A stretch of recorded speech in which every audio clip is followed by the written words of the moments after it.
புரட்சிகர காங்கிரஸ் ஜனநாயக அமைப்பா ஒண்ணு தொடங்கியிருக்காங்க, தினமலர்ல வந்திருக்கு.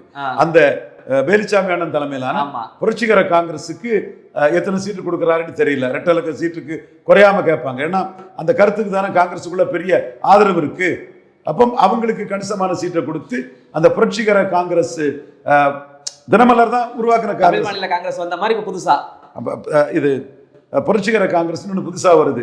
திமுக காங்கிரஸ் கூட்டணியை எதிர்த்து அதுல ஜோதிமணி இருப்பாங்க. எங்க இருக்க போறாங்க? எம்பி ஆகணும் இல்ல, ஸ்டாலின் ஆதரிச்சாதானே எம்பி ஆகணும். ஸ்டாலின் எம்பி சீட்டை நாளைக்கு ஆஃப் அடிச்சிடக்கூடாதுன்னு நாம் இல்ல 3% ஓட்டை வச்சுக்கிட்டு என்ன பேச்சு. How big mouth lady she is. Okay, அடுத்தால மாணிக் தாகூர் 4% ஓட்டை வச்சு அவரு என்ன பேச்சு. இதுக்கெல்லாம் எங்க அண்ணன் ரெட்டியார் அண்ணன் சுத்த வீரன் சொன்னா நிற்பான். உனக்கு நிக்க முடியாதுல்ல, பின்னையா பேசுற?